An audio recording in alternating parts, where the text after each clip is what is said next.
a graça e a paz. Hoje eu quero trazer uma mensagem do Senhor e eu espero que essa mensagem ministre ao seu coração, porque ela ministrou profundamente ao meu coração. Eu quero compartilhar aqui no meu canal porque eu fui convidada no final do mês de abril para pregar numa conferência. E o tema era anunciar entre as nações, o rei está voltando. O lema era vigiai, porque não sabeis nem o dia nem a hora, que está em Mateus 25:13.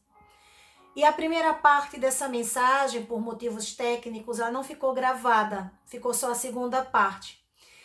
E essa mensagem falou tão profundo ao meu coração, amados, que eu decidi gravar essa mensagem completa aqui no meu canal. E eu espero, amados, que essa mensagem ministre profundamente ao seu coração. É uma mensagem de despertamento que fala sobre a volta de Jesus. Porque verdadeiramente, amados, o rei está voltando. Assim que eu quero ler a parábola das 10 virgens, é onde está o lema desse texto, dessa pregação, que está em Mateus 25. Diz assim a palavra de Deus. Então o reino dos céus será semelhante a 10 virgens que, tomando as suas lâmpadas, saíram a encontrar-se com o noivo. 5 dentre elas eram nécias e 5 prudentes. As nécias, ao tomarem as suas lâmpadas, não levaram azeite consigo. No entanto, as prudentes, além das lâmpadas, levaram azeite nas vasilhas. E tardando o noivo, foram todas tomadas de sono e adormeceram. Mas, à meia-noite, ouviu-se um grito: eis o noivo, saí ao seu encontro. Então se levantaram todas aquelas virgens e prepararam as suas lâmpadas. E as nécias disseram às prudentes: dai-nos do vosso azeite, porque as nossas lâmpadas estão se apagando. Mas as prudentes responderam: não, para que não nos falte a nós e a vós outras. Ide antes aos que vendem e comprai-o. E saindo elas para comprar, chegou o noivo. E as que estavam apercebidas entraram com ele para as bodas. E fechou-se a porta. Mais tarde, chegaram as virgens nécias, clamando: Senhor, Senhor, abre-nos a porta. Mas ele respondeu: em verdade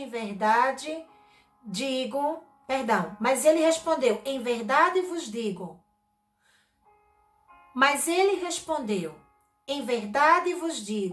Que não vos conheço. Vigiai, pois, porque não sabeis o dia nem a hora. Que o Senhor aplique a sua palavra aos nossos corações. Nosso lema é: vigiai, porque não sabeis nem o dia, nem a hora. E este versículo é parte final dessa parábola que a gente acabou de ler, que eu acabei de ler. Mas por que Jesus termina com essa advertência? Jesus pronuncia aqui, como em outras parábolas, declarações sobre a sua volta e que sucederá em um tempo desconhecido. Ou seja, acontecerá de maneira inesperada. Esse texto está inserido em uma parábola e devemos ter um cuidado especial com as parábolas. Primeiro, devemos entender o seu significado e propósito. A palavra parábola ela vem do grego, parabalo, que significa comparar ou comparação. De modo que uma parábola compara uma realidade da vida cotidiana com uma verdade espiritual. A parábola das 10 virgens é narrada por Jesus. com o propósito de destacar a importância incalculável de estarmos preparados espiritualmente para encontrarmos com Ele. O cenário aqui é de um casamento judeu. Em Israel, assim como no Meio Oriente, um casamento era um evento social muito celebrado. Praticamente todos os habitantes de uma aldeia ou de uma comunidade de vizinhos participavam como convidados. Era um tempo de grande felicidade, de festa, de celebração. O matrimônio judeu era composto de 3 partes. A primeira parte era o noivado, que era arranjado pelos pais dos noivos. O noivado equivale a um contrato matrimonial no qual não tinha nenhuma participação direta dos noivos. A segunda parte era o de compromisso, a cerimônia de matrimônio na qual os noivos intercambiavam votos na presença da família e dos amigos. Neste momento, o casal era considerado um matrimônio e sua relação não podia ser cancelada, exceto pelo divórcio formal, como se eles estivessem casados há muito tempo. Se durante esse tempo o noivo morresse, a noiva era considerada viúva, mesmo que o casal não tivesse consumado o casamento, ou seja, mesmo que eles não tivessem tido relações sexuais. O compromisso podia durar vários meses e às vezes 1 ano. Tempo este que o noivo estava realizando algum trabalho, profissão, alguma coisa para que ele pudesse fazer a provisão no lar depois do casamento. Depois vinha a terceira parte, que é a parte final. Era o período final do compromisso. E era nesse momento que a festa era realizada. Era a etapa que a comunidade participava. Esta festividade podia durar 1 semana. Começava quando o noivo ia com seus padrinhos à casa da noiva, onde as damas de honra esperavam com ela o noivo. Juntos, o noivo e a noiva e os acompanhantes desfilavam pelas ruas. Geralmente, o desfile começava à noite e o cortejo nupcial usava lâmpada e tochas para iluminar o caminho e chamar a atenção. No final do período da festa, um amigo do noivo, que atuava como padrinho, tomava a mão da noiva e colocava em cima da mão do noivo. Então, pela primeira vez, o casal estaria sozinho. O casamento seria consumado e o casal passaria a viver no seu novo lar. Foi esta terceira parte do casamento que Jesus utilizou como ponto de referência para esta parábola. Ele primeiro enfoca as damas de honra, depois o noivo e finalmente a advertência para a qual se dá a parábola. Se percebe que nessa parábola, amados, a figura da noiva ela não aparece. Aparece 10 virgens e essas 10 virgens, a gente vai ver agora que ela representa as damas de honra. Mas por que 10 virgens? Para os judeus, o número 10 era considerado como um número que representava culminação. Segundo Flávio Joséfo, era necessário um mínimo de 10 homens para celebrar a Páscoa. A mesma quantidade era necessária para fundar uma sinagoga e para dar a bênção oficial de um casamento. As acompanhantes eram virgens porque na época era costume que as damas de honra fossem jovens que ainda não estivessem casados. Como já vimos, eram 10 virgens, 5 prudentes e 5 nécias. Também traduzidas em outras versões como insensatas ou loucas. É interessante, amados, que todas elas tinham suas lâmpadas. Mas qual era o problema? Aparentemente eram iguais, mas vemos que faltava algo como fundamental em suas vidas. Na parábola, falta o azeite para 5 delas. As prudentes tinham azeite suficiente. O detalhe era que era suficiente para cada uma delas. Ou seja, cada uma tinha o seu próprio azeite. E por que era tão importante o azeite? Na celebração do casamento, como era noite, era necessário que cada dama de honra levasse sua lâmpada e tivesse azeite suficiente, que era utilizado para, além de iluminar o caminho que eles tinham que percorrer com os noivos, também servia para identificar os membros da festa, fazendo distinção com os demais participantes. Por isso que era tão importante que cada virgem levasse sua lâmpada e tivesse azeite suficiente. As 10 virgens representavam os discípulos, todo aquele que segue a Jesus, que afirmam amar a possibilidade, a volta de Cristo, e que demonstra preparação para entrar no reino. Aparentemente, amados, são idênticas, porém nem todas estavam preparadas. O texto nos fala no versículo 3 que as nécias, ao tomar suas lâmpadas, não levaram azeite consigo. Diferentemente, no verso 4, fala que as prudentes levaram azeite nas vasilhas, além das lâmpadas. E fica a pergunta, para que servia uma lâmpada, amados, nessa época, se não tinha azeite para iluminar? Seria como uma lanterna sem bateria ou sem pilha. Para que serve? Fica a pergunta, né? Nesse texto, alguns pensam em que são 5 virgens vigilantes e as outras não. Porém, tanto as 5 prudentes e as 5 nécias dormem. Este é mais um ponto em comum entre os dois grupos. Ambas eram virgens, levava cada um a sua lâmpada e ambos grupos dormiram. É o que vemos no versículo 5. Nos diz que, e se tardando o noivo, foram todas tomadas de sono e adormeceram. Havia uma certeza aqui, amados, que haveria um casamento e que o noivo chegaria, mesmo que demorasse. É o que podemos ver no versículo 6, que diz: mas à meia-noite ouviu-se um grito. Eis o noivo, saí ao seu encontro. Obviamente que o noivo representa aqui Jesus. Este é o momento crucial da parábola, o mais esperado. O noivo se aproximava.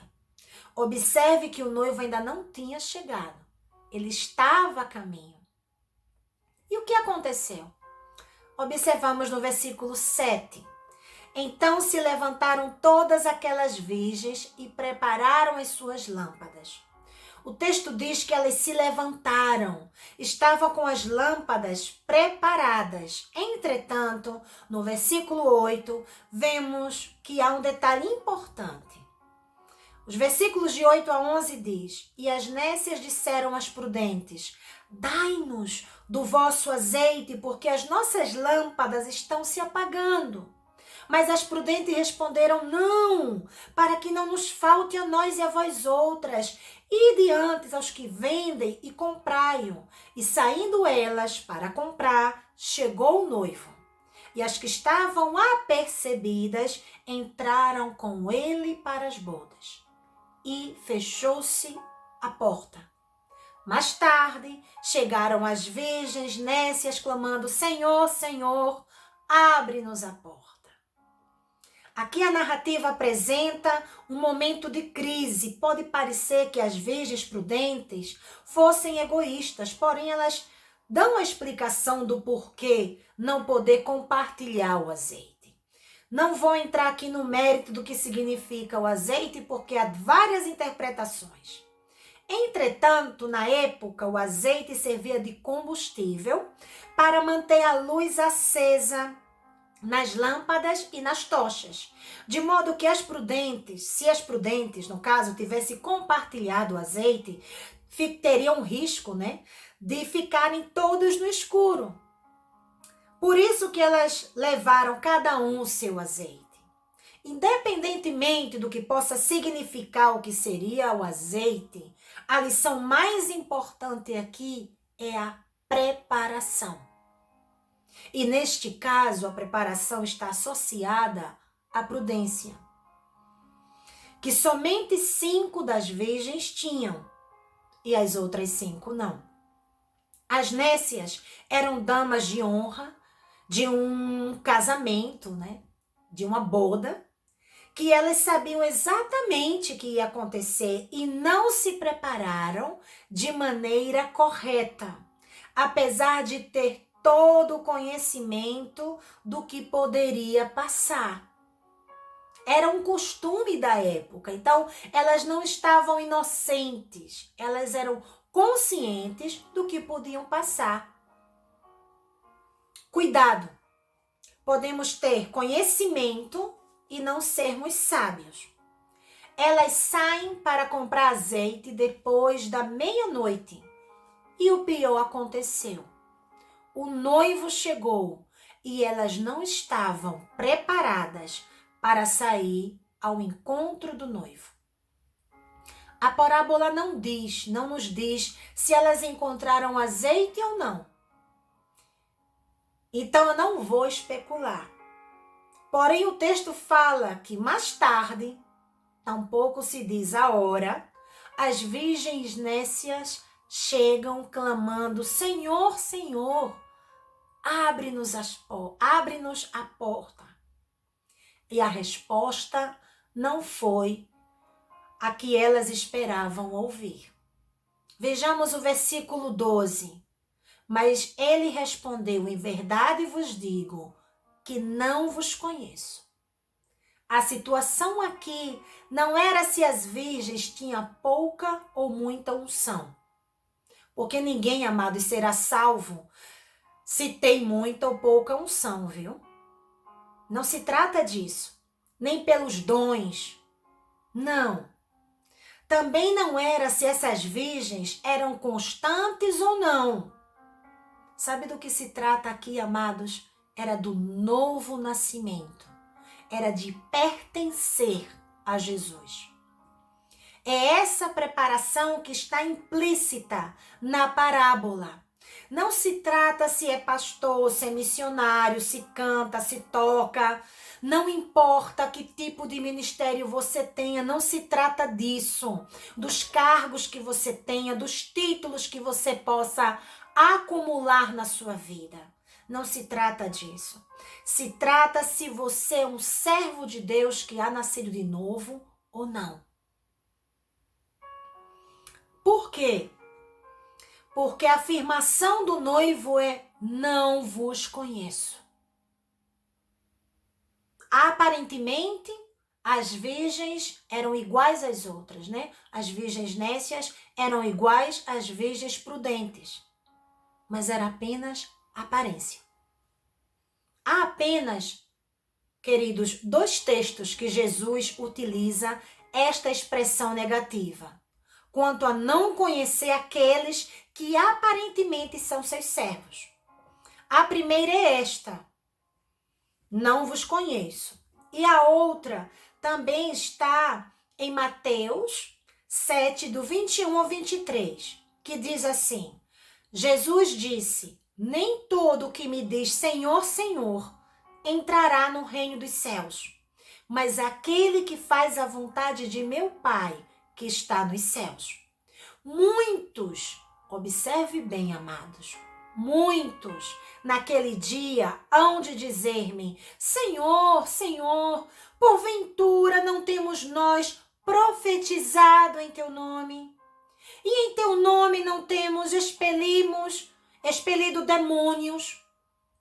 E em teu nome não fizemos muitos milagres?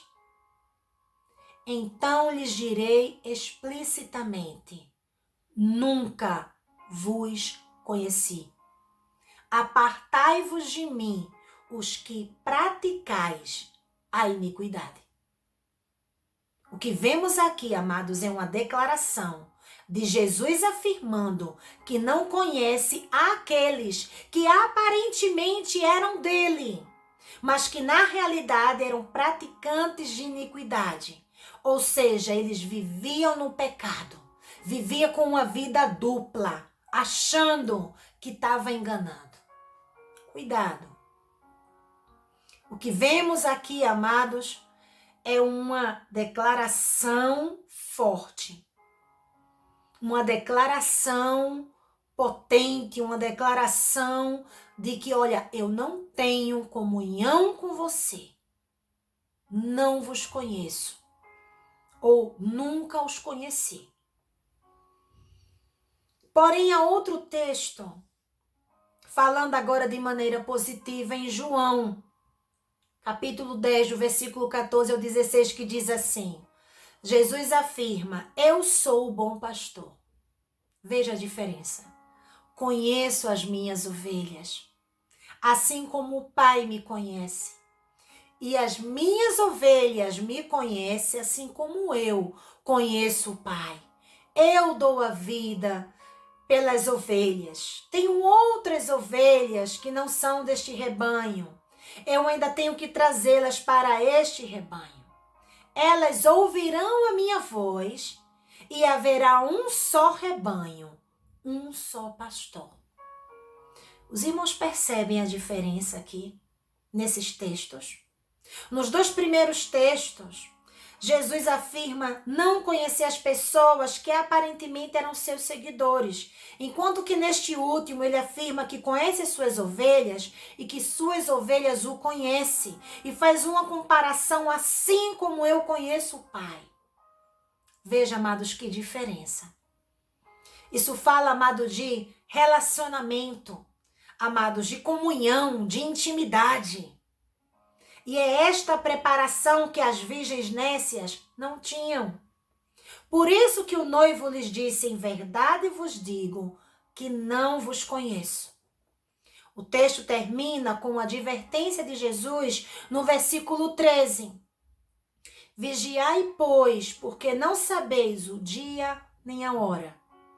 Aqui não se trata de não dormir, mas de estar preparado. Na parábola, ambos grupos de virgens dormiram. Mas quando deram aviso de que o noivo estava chegando, apenas as virgens prudentes estavam preparadas para receber o noivo, para ir de encontro com o noivo. O mais interessante é que todos os textos, amados, sobre a volta de Cristo é sempre um alerta para a igreja, para o povo de Deus. O tema da conferência, que é o tema dessa mensagem, é anunciar entre as nações o rei está voltando. Portanto, o fato de que o rei está voltando deveria ser motivo suficiente para anunciarmos a glória de Deus entre as nações. E esta é a função do arauto, amados. É a função do arauto. É uma função de responsabilidade, mas antes de tudo, de fidelidade ao rei. Os arautos eram pessoas que levavam as mensagens oficiais do rei, do governo, do imperador. Apesar de que o Antigo Testamento não chame especificamente os profetas de arautos, era exatamente isso que eles eram. Eles falavam em nome do Rei dos Reis. Em Daniel 3,4, o arauto aparece ao tornar conhecida a vontade do rei. No Novo Testamento, os arautos do Evangelho são os evangelistas, os mestres, os pregadores. A ideia de pregador aparece no Novo Testamento, grego, mediante a palavra querusso, que significa pregar. A palavra querusso aparece mais de 60 vezes no Novo Testamento, que significa proclamar como um arauto. No mundo da antiguidade, o arauto era a figura principal para transmitir informações oficiais e todos os decretos também reais. Uma segunda palavra que aparece é eugelizomai, de onde vem a palavra evangelho ou evangelização, que acontece mais de 50 vezes, enfatiza a boa qualidade da mensagem. Da palavra primitiva, eus, e das boas notícias. Daí vem a palavra evangelho, que significa boas notícias. Também outra palavra está relacionada a arauto, a pregação, a evangelização, que é embaixador. O uso da palavra no Antigo Testamento designava um mensageiro temporário enviado em uma missão especial para representar um rei ou um governador. No Novo Testamento, a palavra grega é plesbeia, que pode ser traduzida como embaixada ou embaixadores.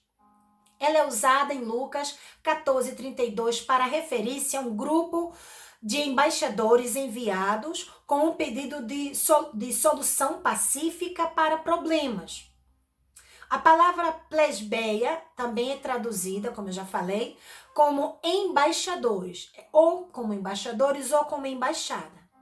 Paulo empregou o verbo plesbeu, já é uma variação, no sentido figurado para descrever o seu ministério como um representante de Cristo. Os papiros gregos mostravam que essas duas palavras eram usadas normalmente no mundo helenístico, nas relações oficiais entre as cidades e os governadores. Assim que Paulo reivindicava para si a elevada dignidade de representar o Rei dos céus, o Rei dos reis, o Senhor dos senhores, a Jesus Cristo, e como embaixador de Cristo, ele trazia a mensagem de reconciliação ao mundo que estava em inimizade com Deus. Em Efésios 6:20, o apóstolo aparece como um embaixador na prisão por causa da mensagem que proclamava. O que podemos observar, amados, é que anunciar o evangelho é ser um arauto, um embaixador do rei, um embaixador do Senhor Jesus. E essa é a função de todo aquele, amados, que nasceu de novo. Mesmo reconhecendo que Deus chamou alguns de maneira específica, a gente reconhece isso, porém, nenhum servo de Deus pode dar desculpa de que não pode levar a mensagem das boas novas de salvação. Vemos, amados, tantos exemplos na Bíblia, na história da igreja, em história de missões. Vemos tantos exemplos de pessoas que levaram essa mensagem, que Jesus é Deus, que ele veio reconciliar os perdidos com o Senhor, com Deus Pai. E é isso que vemos claro também na vida dos discípulos, que a mensagem que eles anunciavam era fruto de que eles tinham nascido de novo. Eles estavam em Cristo, eles estavam enxertados na videira. Eles não pregavam algo que tinham ouvido falar, não. Eles pregavam o evangelho, que é poder de Deus para libertar, para salvar, para resgatar o homem dos seus pecados e reconciliá-los com Deus. Além disso, eles mesmos eram testemunhas desse mesmo poder. Eles eram a prova viva do poder de Deus em suas próprias vidas. Porque eles entenderam, amados, que suas vidas já não eram suas. Suas vidas pertenciam ao Senhor. Seu propósito de vida era servir a Deus, como resultado de sua conversão. Por esta razão que eles estavam, amados, dispostos a morrerem por Cristo. Eles tinham encontrado o seu propósito de vida. E sabe qual era? Jesus. Qual é o teu propósito de vida? Qual tem sido o teu propósito de vida? Estamos vivendo, amado, uma pandemia. E durante esse tempo eu tenho conversado, amados, com muitas pessoas, e muitas delas crentes. E sabe o que mais me escandaliza, amados, é crente com medo de morrer. Como é isso, irmãos? Como que um crente pode ter medo de morrer? Como é isso? Não estou, amado, de maneira nenhuma relativizando a dor, o sofrimento, a perda. Não. Mas, amados, temos um dono. Deus nos amou, Deus nos resgatou, Deus nos deu vida e vida eterna, vida em abundância, diz a palavra do Senhor em João. Durante esse tempo, amados, eu também chorei a perda de alguns irmãos. Claro que eu chorei, claro que eu sofro. Mas, amados, ao mesmo tempo, eu sei que eles estão com o Senhor. Eu sei que eles estão com o Senhor. Eles estão muito melhor do que estariam aqui. Temos esperança de vida, igreja. Mas glória a Deus que eu também ouvi irmãos confiando totalmente em Deus, que não sabiam se iam vencer o Covid ou não. E que diziam, se eu viver, eu vivo para Cristo. E se eu morrer, eu morro para Cristo. Escutei testemunhos, irmãos, de irmãos que antes de ser entubado, deram testemunho que não temiam a morte. Irmãos, esses irmãos que dão esse tipo de testemunho é para nos animar. Sabe por quê? Porque a palavra de Deus diz que nem a morte nos separará do amor de Cristo, amados. Essa é a nossa esperança, igreja. Temos a esperança, temos fé num Deus que venceu a morte. Certa vez eu perguntei a vários irmãos, eu estava no Rio de Janeiro e perguntei a vários irmãos, uma equipe que estava lá comigo, se Jesus voltasse hoje. Eu escutei todo tipo de resposta. Todo tipo de resposta. Eu quero ter uma família, eu quero casar, eu quero ter filhos, eu quero terminar meus estudos, eu quero ganhar almas para Jesus. Sei. Amado, Jesus voltará como um ladrão na noite. Quando ele voltar, ninguém vai estar esperando. A parábola é um exemplo disso. A parábola afirma que todos estavam dormindo. Mas as que estavam preparadas, ou seja, as que estavam em Jesus, elas entraram para as bodas, com o noivo.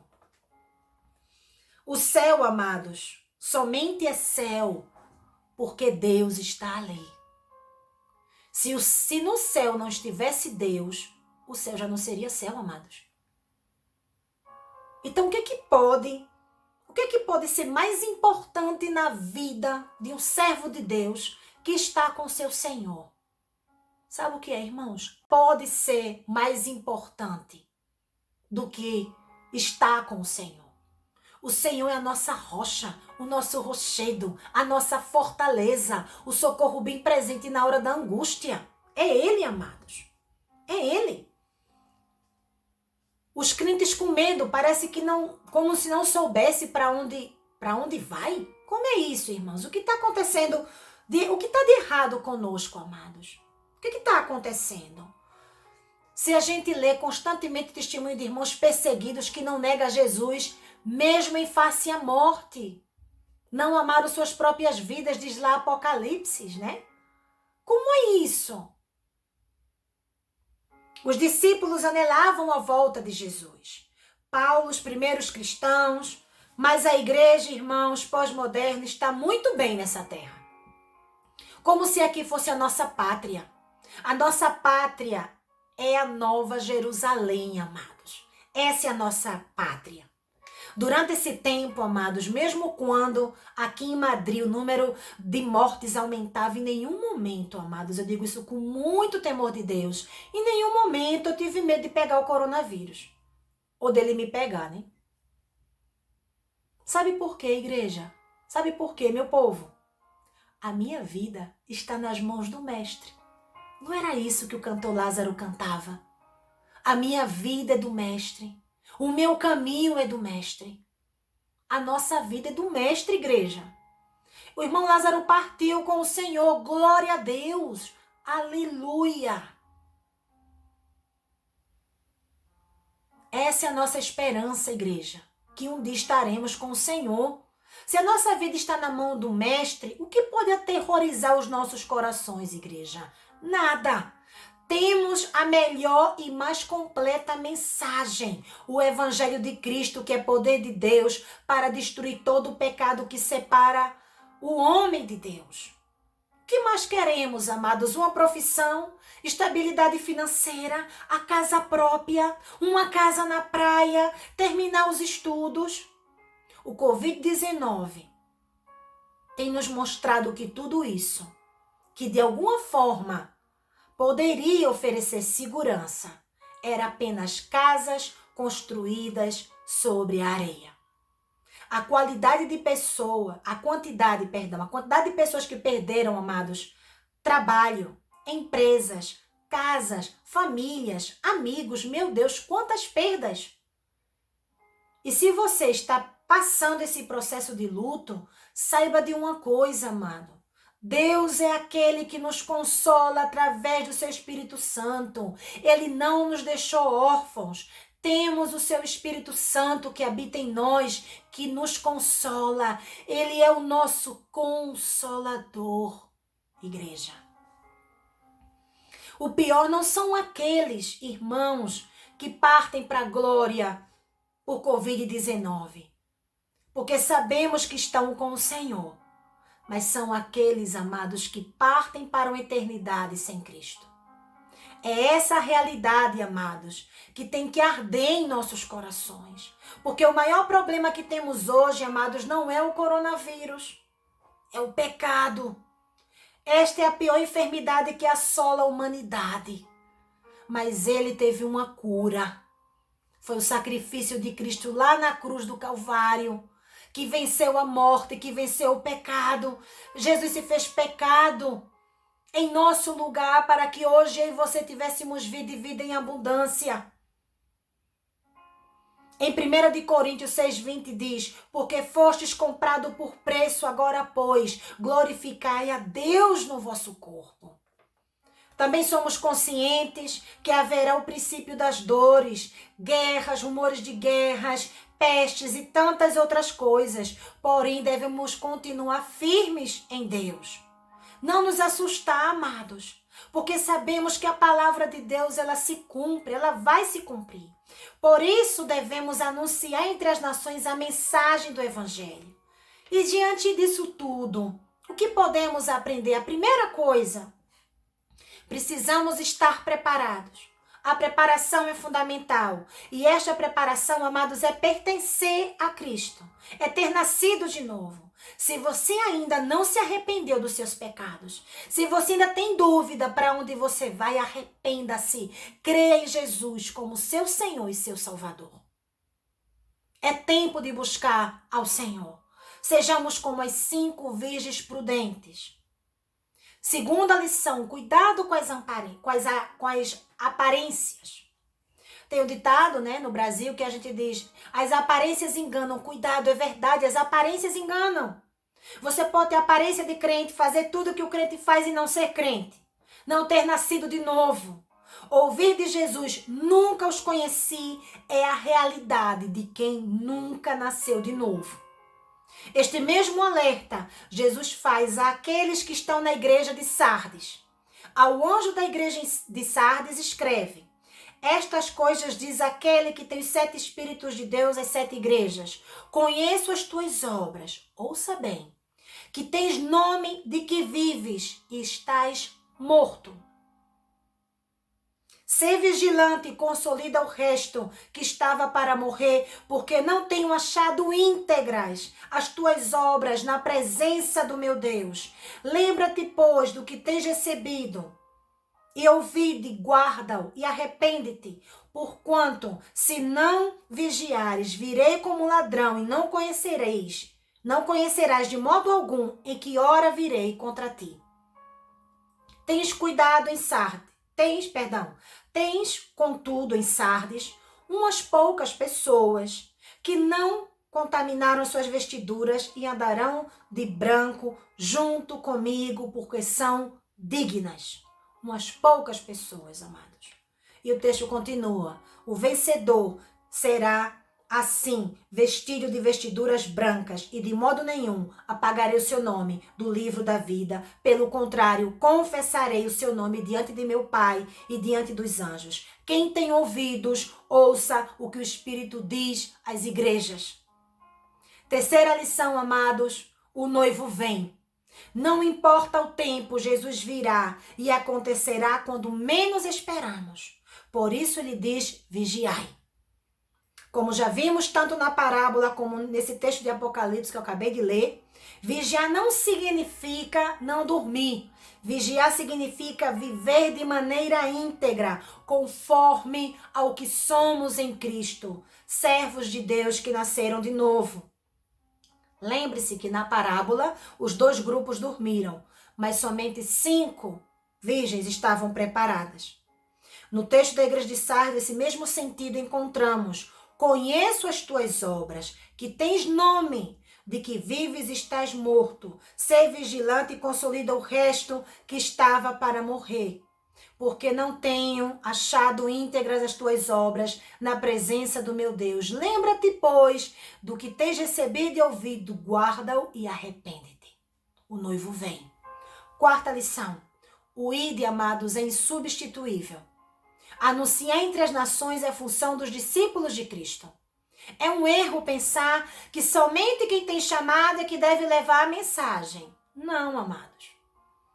Se sabemos falar, amados, de política, de futebol, de novela, de vacina, das séries, de Netflix na vida dos outros, não é verdade? Do pastor, de todo mundo a gente fala. Como é que a gente não pode falar de Jesus, amados? A gente fala, você sabe falar. Claro que você sabe falar. Levar esse evangelho é viver como Jesus quer que eu viva. É isso que a gente precisa viver, igreja. Depois que Jesus falou com a mulher samaritana, ela deixa o seu cântaro e ela vai compartilhar a sua experiência com Jesus. E durante esse tempo, chegam os discípulos. E os discípulos rogam para que Jesus coma. E sabe o que Jesus disse? Ao que Jesus responde: mas ele lhes disse: uma comida tenho para comer, que vós não conheceis. Diziam então os discípulos uns aos outros: teria porventura alguém trazido o que comer? Disse-lhe Jesus: a minha comida consiste em fazer a vontade daquele que me enviou e realizar a sua obra. Não dizei vós que ainda há 4 meses até a ceifa? Eu, porém, vos digo: erguei os vossos olhos e vede os campos, pois já branquejam para a ceifa. Qual é a tua comida? É tempo de despertar, povo de Deus. Anunciai entre as nações. Igreja, vigiai, porque o rei está voltando. Que Deus em Cristo, amado, nos ajude a sermos verdadeiramente servos do Senhor e, como tais, possamos aguardar a sua vinda, anunciando a mensagem do Evangelho. Que Deus em Cristo vos abençoe.